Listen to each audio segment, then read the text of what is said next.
Okay guys, what we're doing today, we're gonna make a Langka Turon.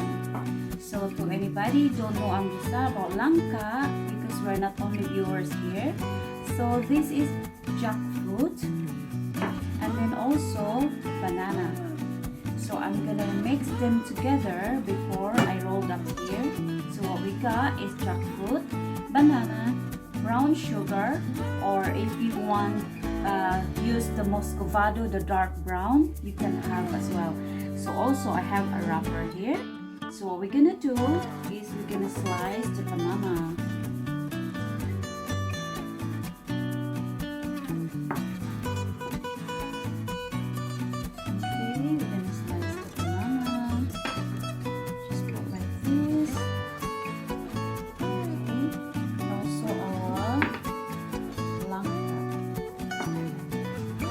This kind of dessert is like, it's ideal for your snacks. So we're just gonna wrap it here.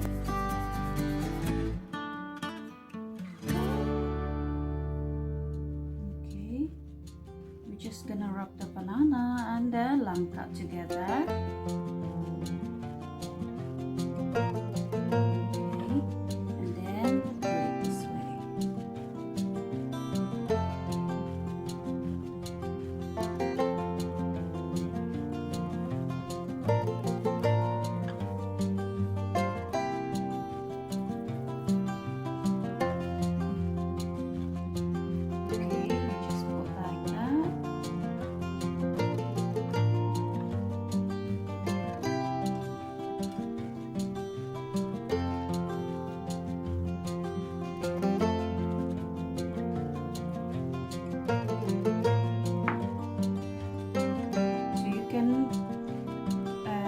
Brush with the egg, guys, so before you close the wrap, it will seal.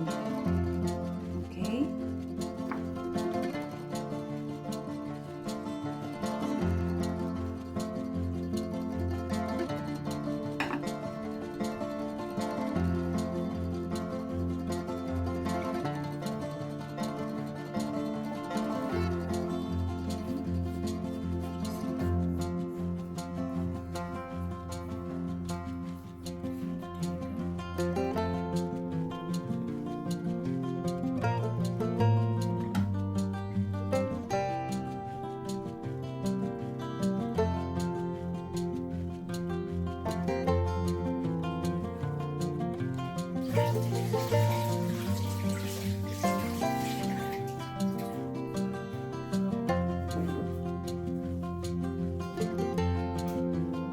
Okay, ang turon natin is ready to put in the heated pan.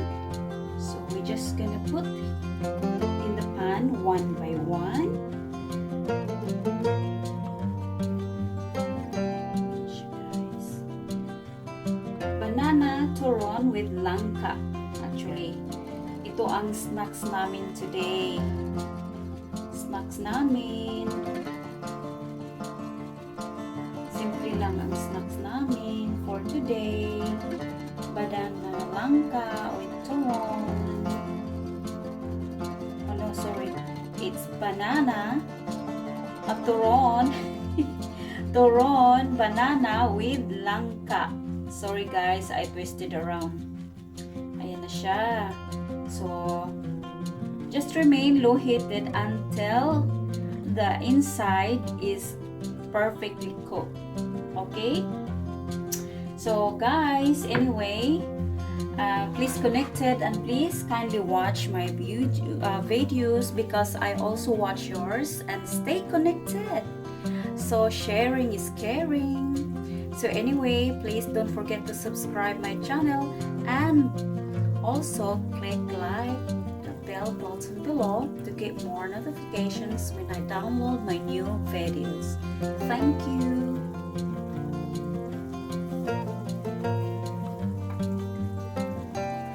So okay guys, we gonna flip over to side by side. So ang pagkaluto niya ay magiging pareho-pareho.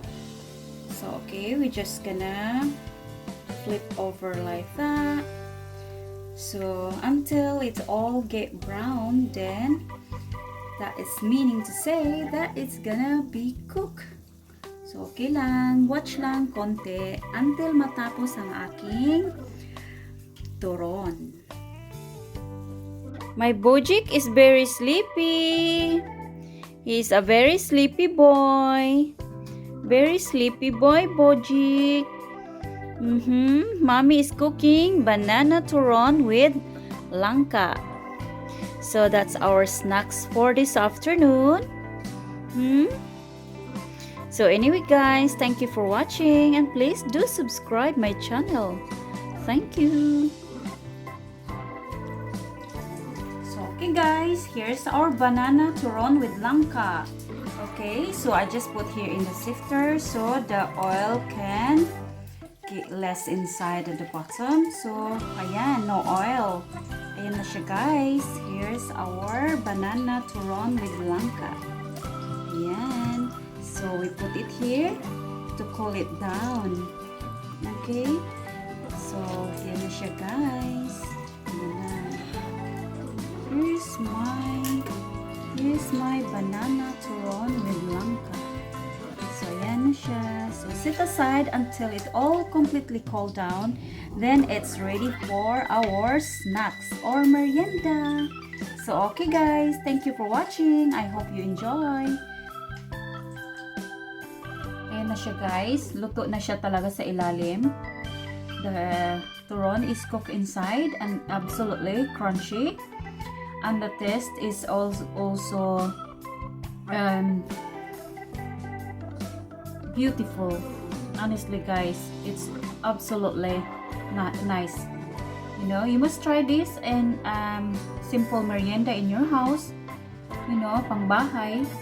Ayan na siya, pwede ka nang magluto ng ganito kahit hindi ka na bibili sa labas ng mga sweets na masyado like mga cakes, cupcakes. You can do in your own house. Simple merienda and enjoy baking, enjoy cooking, happy life. Ayan na siya. Ilang bite na again. Bite again.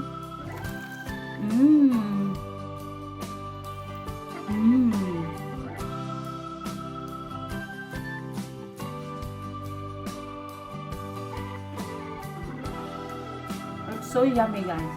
Thank you.